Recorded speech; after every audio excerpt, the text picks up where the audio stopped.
Suka sakit kepala, sering merasa lelah tanpa melakukan aktivitas yang begitu berat, perut pegal, tenggorokan sering sakit, dada rasanya panas dan jantung berdebar dan sering dirundung oleh rasa takut tanpa alasan yang jelas seperti mau mati rasanya. Mungkin aja kalian mengalami hal yang sama denganku. Ini ceritaku, mungkin juga cerita kalian. 2, 3.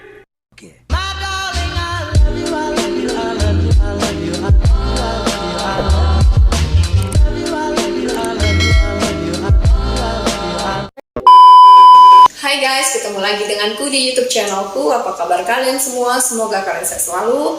Oke guys, hari ini aku mau cerita tentang GERD anxiety sesuai dengan videoku terakhir. Aku mau membahas masalah aku didiagnosa GERD anxiety itu dan bagaimana caranya aku keluar dari penyakit ini guys ya. Mungkin aja ceritaku hari ini bisa membantu kalian yang memiliki masalah yang sama. Tahun 2020 di April itu aku keluar dari UGD dan didiagnosa oleh dokter spesialis penyakit dalam. Aku itu terkena GERD anxiety.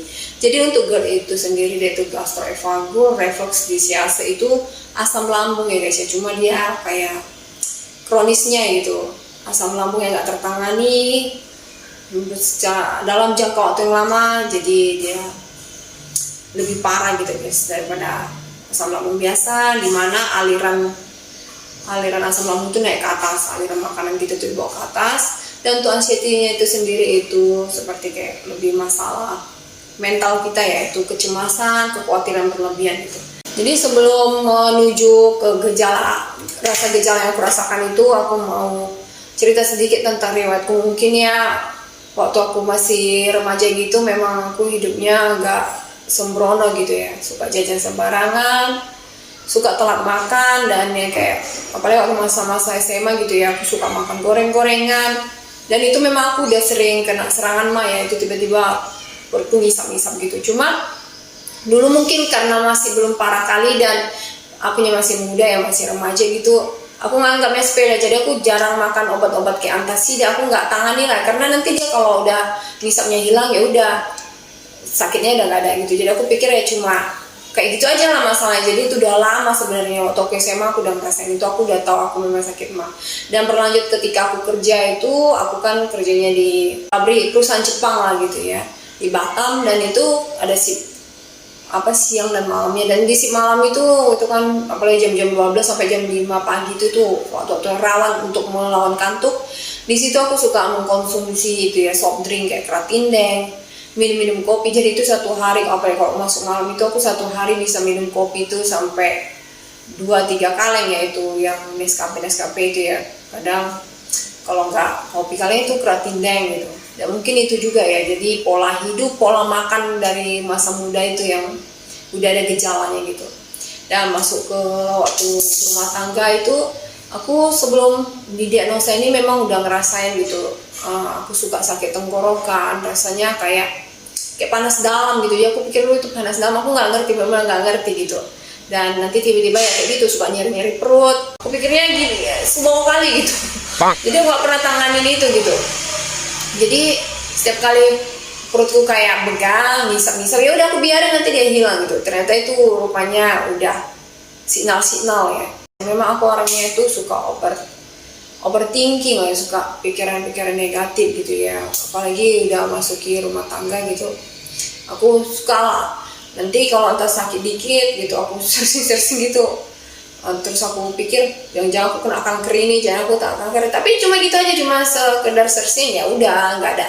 Udah aku bilang aku suka ngisap, aku nggak ada yang misalnya bikin meriksakan diri kali gitu, nggak. Cuma terus sebatas pengen tahu gitu lah, kayak kepo lah gitu ya. Terus nanti aku juga suka, baru punya anak satu, nanti aku suka kayak nanti aku tuh kayak suka terlalu berpikiran yang cemas nggak menentu ya gitu. Anak masih kecil, nanti dia kayak mana sekolahnya, apa dia nanti bisa kuliah, apa nanti dia takutnya gak dapat jodoh yang benar sama aku atau gimana. Aku suka berpikir-pikir gitu ya. Tapi dulu aku pikir kan karena yang namanya manusia, aku pikir itu rasa khawatir yang biasa aja gitu ya gitu ya. Apalagi kalau kita berumah tangga itu banyak masalah di dalam hidup itu ya, mungkin juga itu mempengaruhi. Karena untuk GERD anxiety ini sendiri itu kayak lingkaran setan ya. Jadi kalau kita pikirannya banyak, GERD itu bisa asam lambung itu makin parah. Dan asam lambung itu kalau dia naik pun kita ngerasa cemas ya, artinya kan tubuh kita stres kan. Jadi mungkin karena itu ya, jadi aku nggak awalnya ketidakmengertianku aku punya penyakit ini gitu. Dan waktu aku keluar dari rumah sakit itu, dokter itu kayak istilahnya aku nggak terima gitu. Aku pengen tahu sakitku, dikasih tahu tapi aku nggak terima. Aku selalu beranggapan ada virus-virus yang lain dalam diriku, dan mereka bilang kan udah dari pengecekan semuanya ya, pengecekan darah, pengecekan ronsen, semuanya baik-baik aja gitu. Cumanya masalah psikismu, sampai itu aku sampai berdebat ya sama dokternya. Itu banyak kali dokter ya, waktu itu aku tahu cuma spesialis penyakit dalam, ada 2-3 dokter yang lain, sampai mereka bilang kalau enggak kita janjikan kamu ke psikolog gitu. Kamu apa, sampai dia tanya apa kamu punya masalah gitu, masalah rumah tangga dan suami. Aku nggak terima karena aku nggak rasa aku nggak gila kok. Kayaknya aku marah kali gitu ya. Terus aku pulang dengan obat-obat yang dikasih gitu kan. Cuma sebelumnya itu memang dokter itu berpesan kamu harus bisa mengendalikan psikismu gitu, karena gimana pun obat yang diberikan bagusnya kalau kamu nggak bisa mengendalikan psikismu, asam lambung nggak akan normal, akan menjadi gitu. Udah singkat ceritanya aku pulang ke rumah, dan itu ya guys ya, bukannya makin kunjung baik makin menjadi gitu. Ke tangga pun aku nggak sanggup gitu, kayaknya rasanya sesak, tiba-tiba nanti kayak aku nggak bisa bernapas gitu ya, aku kayak ketakutan di atas tempat tidur gitu. Tiba-tiba aku bisa terbangun dari tidurku gitu, aku lihat kiri kanan anak-anakku semuanya tidur gitu, kayaknya aku kayak ada sesuatu yang mengawasiku yang aku nggak ngerti gitu ya, kayaknya sesuatu yang mengancam tapi aku nggak ngerti gitu. Obat dikasih, aku nggak makan juga obat itu, malah aku jadi makan obat yang lain dari yang diberikan dokter. Benar-benar itu kalau aku pikir kayak aku tuh udah gokil ya, udah sinting gitu ya. Aku pergi ke dokter yang biasa nanganiku lagi, bukan dokter spesialis penyakit dalam yang di rumah sakit itu ya, dokter yang lain yang biasa menanganiku gitu. Ya juga gitu juga diagnosanya sama gitu, kamu itu masalah psikosomatik, itu asam lambungmu berlebihan, kamu itu jangan stres ini. Aku nggak terima juga ya. Terus aku bilang aku disarankan kalau dia bilang nggak usah, entah gimana ya, mungkin itu juga apa ya, kayak aku bilang kayak suara Tuhan gitu ya. Dia bilang nggak usah psikolog karena dia yakin dan percaya aku bisa keluar dari itu semua. Yang penting kamu harus bisa melawan rasa takutmu, mengendalikan semua emosimu, itu berhenti katanya. Tapi kuncinya di kamu. Tapi aku tetap nggak terima ya. Aku nggak gimana ya, waktu itu gimana ya orangnya, aneh lah gitu. Kayaknya nggak aku kali gitu ya. Kalau aku bilang kayak dikendalikan sesuatu yang di luar diri, pokoknya berbeda kali dengan diri biasanya gitu. Terus aku dikasih obat, sama juga ya obat-obat anti depresan, anti nyeri, semuanya nggak tahu obat-obat apa itu banyak sekali. Aku konsumsi di malam harinya, walaupun aku dengan rasa jengkel dengan semua diagnosa dokter yang ada, aku nggak terima. Aku selalu beranggapan si corona itu masih menempel di tubuhku gitu ya. Dan aku konsumsi obat itu, dan itu ya guys ya, aku sama sekali nggak bisa tidur. Itu memang secara fisik aku kalau dilihat orang aku tidur, tapi pikiranku nggak. Pokoknya telinga aku bisa dengar semuanya ya, semuanya dari aku mulai di tempat tidur sampai besok pagi aku bisa dengar. Sensasi-sensasi yang aku rasakan makin menjadi-jadi ya guys ya, itu aku jantungku berdebar luar biasa. Tiba-tiba itu kayak dia gimana ya, kayak terasa kayak air yang ngalir kayak apa gitu, tapi dia panas ya, kayak panas mengisap gitu. Pokoknya dia kayak rasanya dada itu terbakar lah. Aku nggak pernah ngerasain kayak gitu kali. Terus aku kayak kelingan gitu ya, mataku juga gimana ya, mata itu kayak rasanya saraf mata itu sakit aja gitu, kayak mendelek gimana ya, kayak biji mata keluar kita itu kayak terpicit gitu ya. Terus telinga aku juga itu rasanya kayak penuh gitu, kayak ada bunyi-bunyi gitu. Dan untuk bunyi-bunyi itu sendiri ya, itu aku udah mulai terasa ya 2-3 tahun sebelum kejadian aku tahu aku kena GERD ini ya, itu aku udah sering itu tiba-tiba kayak bunyi sih. Nanti keseimbanganku kayak aku vertigo ya. Aku dulu nggak tahu, kepikir itu darah rendah, kecapekan, rupanya itu akibat dari asam lambung itu sendiri gitu. Dan itu guys sensasinya sampai akhirnya aku kayak kayak gimana ya, kayak tanganku ini kayak nggak bisa digerakkan saat tanganku apalagi ini ya. Dan itu aku kembali lagi ya, negatif thinking lagi. Aku udah tahu penyakitku tapi aku nggak mau tahu, nggak cari yang itu gimana gitu, itu apa enggak, aku cari yang lain-lain, aku sesuaikan dengan yang aku mau gitu lah ya. Jadi aku pikir aku itu autoimun, multivalent apa itu sindrom Crohn lah, apalah segala macam. sensasi, pokoknya sensasi yang gak enak kali ya, itu kayak sensasi listrik buat kayak tangan tuh lumpuh, sampai megang pisau aja aku nggak mampu gitu, aku mau potong sesuatu aku nggak mampu, kayak nggak berdaya gitu ya. Dan sampai suatu malam aku tuh terbangun gitu, kayak aku tenggelam gitu, kayak kelelapan gitu, kayak gitu aja ya kan.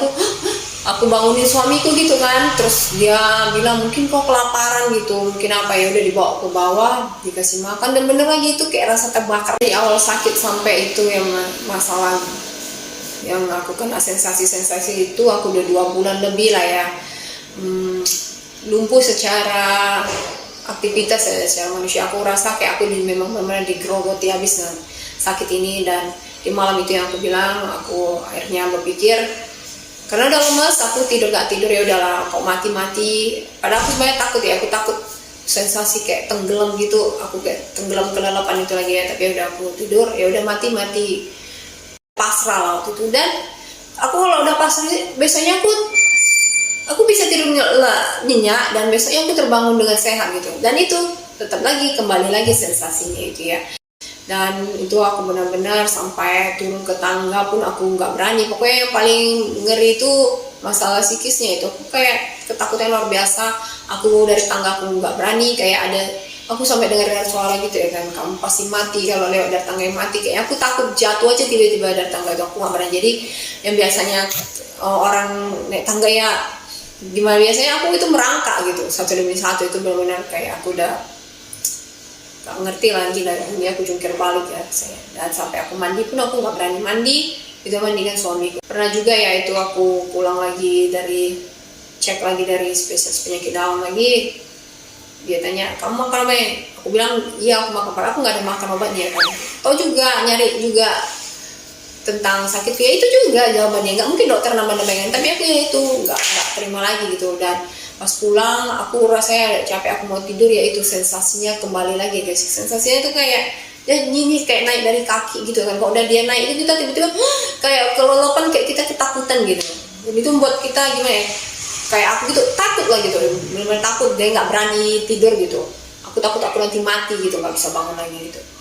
Dan itu mungkin juga ya aku ngerti sekarang pengaruh takut itu. Waktu aku kena COVID itu aku banyak dengar pemberitaan COVID, tau lah kalian di mana pemberitaan COVID, jumlah mati, jumlah ini itu benar-benar mempengaruhi mentalku gitu. Sampai aku pernah juga ngalamin itu, aku nggak pernah ngalamin itu kayak kacau ya, kayak pikiranku itu gimana ya, kayak dia kayak korslet aja gitu, aku ngerasain aja gitu. Kayak banyak hal-hal kayak yang campur aduk, aku gak bisa membedakan. Itu aku benar-benar takut kali waktu itu ya, kayak aku ngerasa ini aku tuh udah gila, udah sinting gitu. Kayak gimana ya, kan kita kalau misalnya mikir satu ini satu itu kan kita bisa minum, itu kayak dia bercampur-campur, kayak aku nggak ngerti lah, kayak sembraut lah di dalam pikiranku gitu ya. Dan di situ aku benar-benar aku pikir aku harus keluar dari sini, aku harus melawan itu.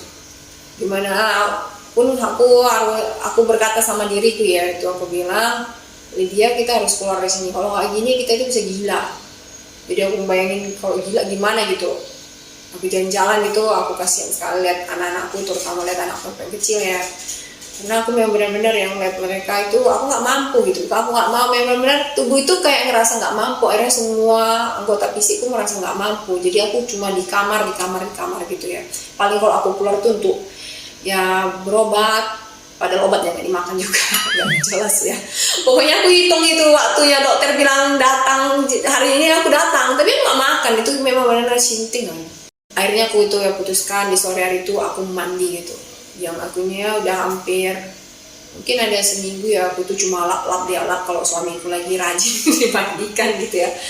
Aku mandi itu benar-benar aku kayaknya berat kali, kayak aku takut mati gitu kan. Benar ya, itu ambil air 1 gayung aja itu kayak kayak aku bergoncang-goncang, kayak aku gimana ya, kayak gemeteran gitu ya, aku bakalan mati gitu. Tapi aku kayak ada yang dalam diriku, aku harus lawan ini. Kalau enggak kita terus begini itu. Aku dari gayung-gayung itu perlahan-lahan ya, enggak yang jurus gitu ya, itu perlahan-lahan. Tadinya aku berpikir aku harus menyiram kepala aku siram itu rasanya benar-benar biar itu sesak kali. Rasanya kayak jantungku itu kayak ditekan dalam, kayak aku nggak bisa bernapas. Tapi aku terus paksa gitu, kakiku berat kali ya. Kayaknya ya kayak udah mau pingsan, tapi aku paksa terus gitu. Akhirnya itu hari aku bisa melawan rasa takutku akan air, rasa aku kelelapan itu aku lawan, dan itu benar-benar kayak lemes ya, tapi aku mandi ya, puji Tuhannya aku bisa mandi. Bayangkan kalian, aku yang udah 30 tahunan untuk mandi aja nggak berani saat itu. Hal-hal yang lain juga ya, kayak untuk hubungan dengan suami juga aku nggak merasa mampu lagi ya, kayaknya aku takut gitu.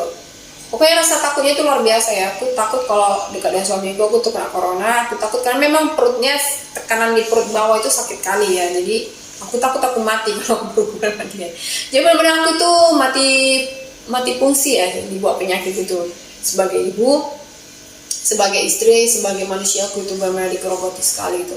Dan aku sama lambat laun aku benar-benar lemas, cuma bisa terletak di kamar, makan pun untuk diantarin, dan rasa makan tuh memang nggak ada ya. Jadi hidupku tuh benar-benar rasa manis, rasa marah, rasa aku untuk merasakan sakit, jutek, pokoknya semua rasa-rasa manusia itu tuh aku hilang ya. Benar-benar yang ada dalam diriku tuh kayak hampa gitu, kayak ngeliat anak pun aku kayak pandangan kosong. Cuma di sisi lain memang kayak ada ya, kayak soal kecil aku kasihan lihat mereka, tapi nanti ya tiba-tiba udah tenggelam lagi gitu. Berat badanku juga itu banyak turun ya, karena mungkin stres juga. Aku stres mikirin diriku gitu, dan sampai akhirnya aku berpikir aku harus keluar dari sana. Jadi aku cari tahu tentang GERD anxiety ini, dan ternyata aku baru tahu banyak orang yang merasakan hal sama denganku. Jadi aku nggak sendirian. Waktu itu aku merasa aku sendirian, nggak ada orang kayak aku gitu. Ternyata banyak kali, dan di situ aku mulai belajar bagaimana kiat-kiat mereka keluar dari anxiety itu, yaitu dimulai kita harus memberikan katanya senyuman gitu. Jadi aku latih-latih diriku senyum gitu ya kan, senyum susah kali gitu. Kalau sekarang aku kan bisa senyum gitu macam apa tuh, jump scare ya. Istilahnya kayak joker gitu. Aku lihat di kaca itu nggak ada cantik-cantiknya, aku senyum malah nyeremin gitu kan. Juga kalau misalnya kalian mengalami yang sama denganku, tadi aku bilang jump scare, benar-benar jump scare. Ini tak nyambung atau enggak, nanti aku nggak tahu tadi aku ceritanya di mana ya. Terakhirnya, oke guys, aku mau pindah cari tempat dulu yang lebih terang ya guys ya.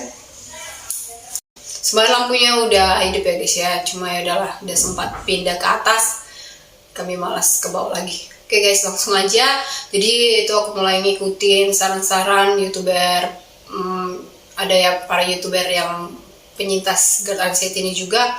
Itu aku melakukan yoga-yoga kecil. Susah sekali ya, walaupun waktu itu aku sebelum sakit ini aku ikut-ikut kayak fitness di jadi member fitness di kotaku. Tapi itu waktu aku melakukan gerakan-gerakan kecil aja, maka angkat tanganku itu kayak rasanya kayak diikat batu bertonton gitu ya, tangan sama kaki itu berat kali, itu aku nggak bisa ngangkatnya ya, tapi aku paksa terus. Dan waktu aku melakukan gerakan kecil tuh kayaknya rasanya segar kali tuh, sampai aku keringatan gitu. Pokoknya kayak gimana ya, kayak tangan kita itu diikat, kita berusaha membuka ikatannya gitu ya. Terus aku juga sirsing apa aja yang memberikan rasa kayak menimbulkan rasa senang, kayak menghasilkan hormon endorfin dalam tubuh kita, itu kayak makan pedas itu juga memberikan kayak rasa senang ya dalam diri kita. Terus kayak makan coklat, terus kayak melakukan hubungan gitu ya, makan cabai rawit itu ya. Aku coba makan 1 biji cabai rawit, padahal aku kan takut sebelumnya, aku takut perih perutku ya, aku makan aja gitu. Dan bener ya guys ya, aturannya kan aku kayaknya hampa gitu, kayak rasaku udah hilang lah gitu ya. Tiba-tiba rasa itu kayak mulai timbul gitu, kayak rasa-rasa ya aku jadi manusia yang dulunya gitu, kayak ada timbul sedikit walaupun sedikit gitu ya. Dan aku kayaknya ada rasa senang dalam diriku gitu, dan aku juga kayak melakukan hubungan gitu kan, dan itu kayaknya seger kembali gitu, kayaknya ya apa sesuatu yang hilang dari diriku kayak kembali gitu. Jadi aku melakukan itu ya, karena ya rasa bahagia itu kan lawan dari rasa takut itu sendiri ya. Dan pernah juga, kalian percaya atau enggak ya, itu hal spiritual yang aku alami ya, supernatural gitu. Jadi di sore hari gitu, sehabis aku mau coba-coba hal-hal yang menimbulkan rasa endorfin tadi itu, tiba-tiba kayak ada yang aku kan nggak bisa tidur gitu kan, kayak tegang gitu kan. Tiba-tiba ada yang ngomong sama aku gitu kan, kamu itu marah. Enggak lah, aku nggak marah gitu. Kamu marah katanya gitu. Enggak, itu kayak di laut gitu ya, itu kayak ada cahaya terang kayak ngomong sama aku. Itu bener-bener kayak kisah Paulus gitu ya. Itu sama sekali orang-orang di sekelilingku, padahal suamiku kan, karena mereka itu kayak jadi mereka pun takut aku kenapa-napa ya kan. Terus mereka ini mama aku atau istriku udah gila ini, merasa gitu juga gitu.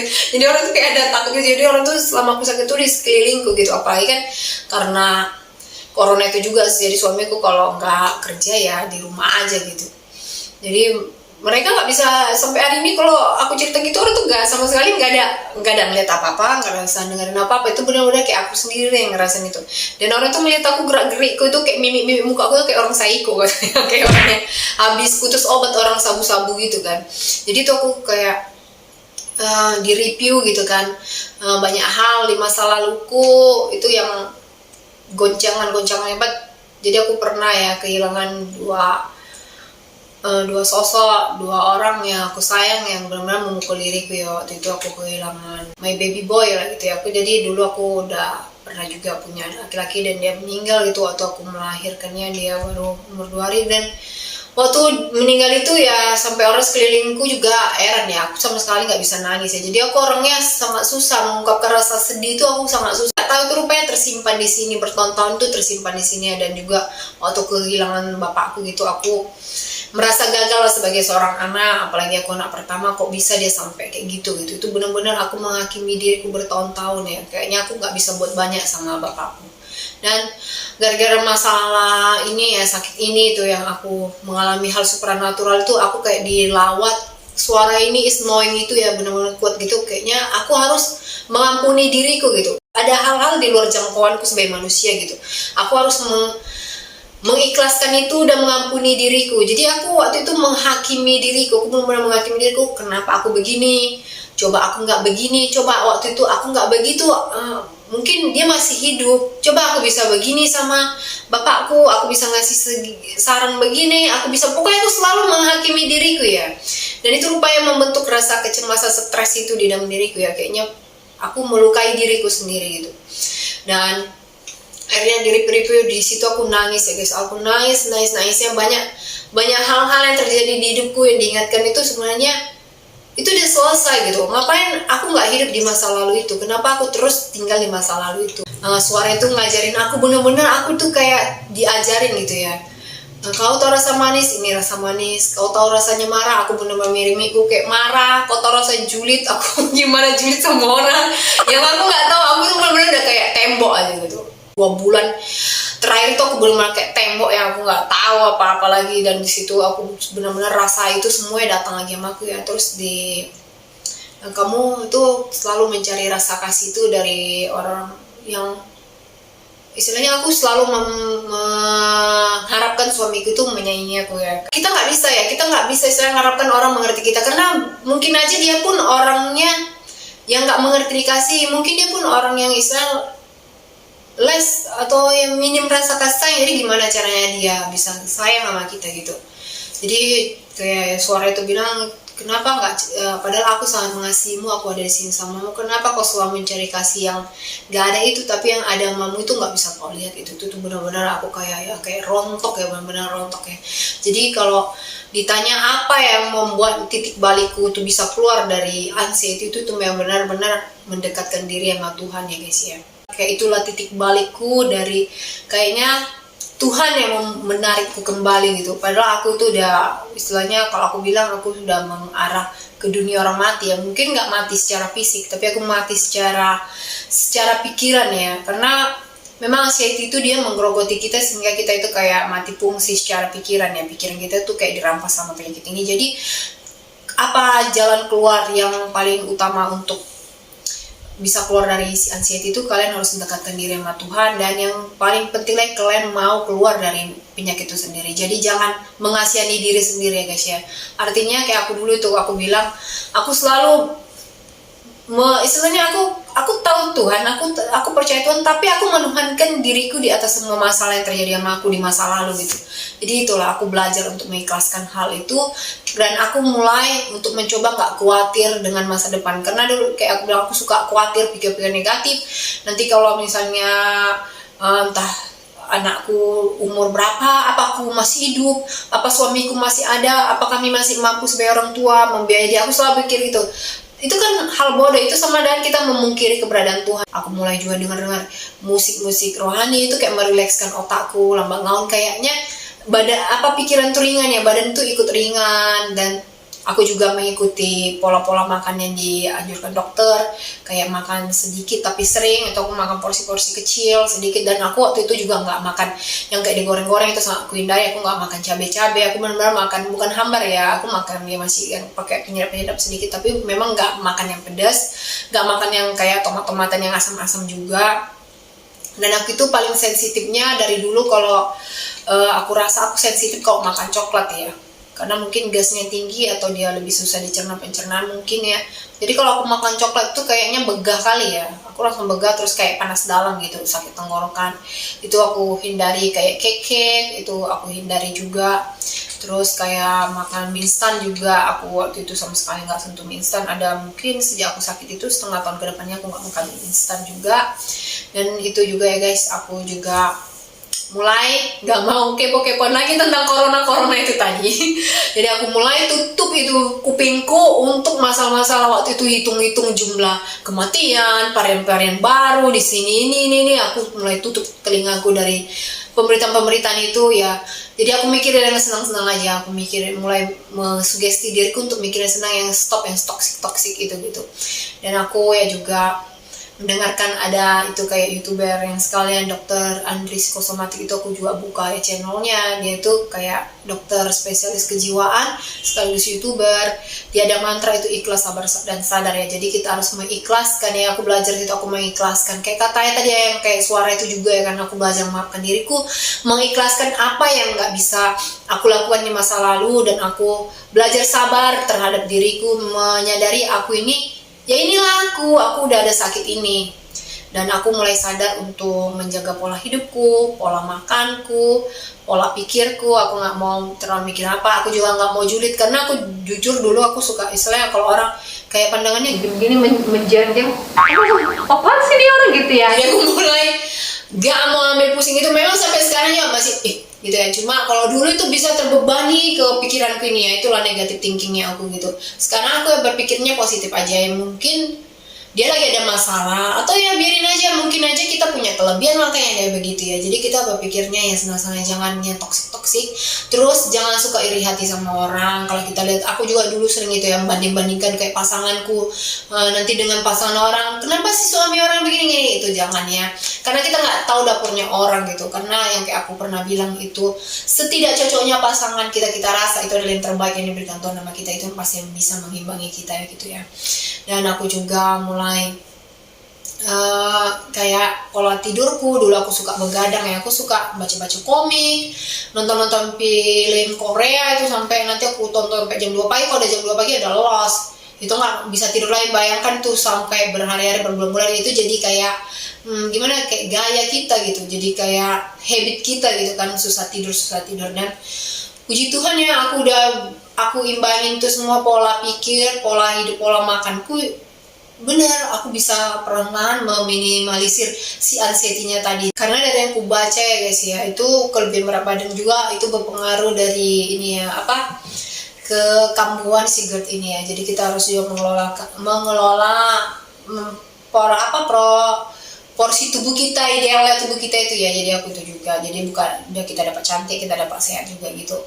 Dan juga ya guys, itu kita harus banyak memberi ya, memberi senyum, memberi uang kita, bantu orang, itu memberikan kenikmatan sendiri, kebahagiaan sendiri. Kayak aku ya, aku dulu itu dulu aku waktu masih anak-anak ya, aku pikir kalau dikasih itu kayaknya enak kali gitu kan. Tapi berlanjut aku udah dewasa, aku ngerti gitu, rupanya kita punya kenikmatan gitu. Kalau kita ngasih orang, itu rasanya kita itu ngerasa kita punya lebih yang bisa kita bagikan. Jadi kayaknya kita itu kayak air yang hidup gitu guys ya. Dan juga kita yang paling penting lagi itu, jangan terlalu khawatir lah dengan hidup ini ya. Kayak sesuai firman Tuhan itu, sebab itu janganlah kamu khawatir akan hari esok, karena hari esok memiliki khususannya sendiri. Khususan sehari cukuplah sehari. Jadi itu ya guys ya. Jadi yang paling penting itu kita mau, terus kita ikutin anjuran dokter. Dan kalau memang kalian berat sekali, kalian nggak bisa, kayaknya kalian susah untuk keluar itu ya, gak salahnya juga kalian cari psikolog, kalian ahli jiwa gitu. Itu kan bukan berarti kita kalau kali jiwa kita gila, karena kalau orang gila itu sama sekali nggak memiliki jiwa itu. Dulu aku pun pikirnya kalau udah sakit jiwa itu gila, enggak guys. Kalau sakit itu berarti kita masih punya potensi untuk sehat. Tapi kalau udah gila itu sama sekali dia nggak punya jiwa lagi, makanya dia bisa lari-lari telanjang. Kalau kita masih punya jiwa walaupun sakit, kayak aku waktu itu, walaupun sakit aku masih punya rasa malu. Jadi waktu aku rasa takut tuh apa semua yang aku takut itu keluar gitu. Aku takut sakit, jadi gara-gara corona itu aku takut orang juga, aku takut lihat daster. Jadi ya aneh lah ya. Jadi tapi sekarang aku kayak nerima lah itu ya, sadar lah gitu. Jadi aku anggap ini penyakit tuh kayak alarm ya, membuat diriku jadi lebih baik, lebih ingat Tuhan gitu. Karena ya kembali lagi, kita ini kan ciptaan Tuhan. Ibaratnya produk HP Samsung, Oppo yang bisa memperbaiki nih, kalau Samsung rusak ya Samsung ya, kalau Oppo yang rusak ya Oppo-nya, gitu juga kita. Kalau kita rusak sakit pasti Tuhan lah yang paling tahu bagaimana memperbaiki kita. Oke guys, ini aja lah dulu yang aku mau sharingkan sama kalian, gimana saat aku terkena GERD anxiety dan bagaimana cara aku keluar, dan lain kali lagi nanti kita lanjutkan. Oke guys, sekian dulu video dariku, semoga kita sehat selalu dan kita diberkati Tuhan dimanapun kita berada dan apapun yang kalian lakukan. Sampai kita bertemu kembali di video-videoku selanjutnya. Oke guys, dadah.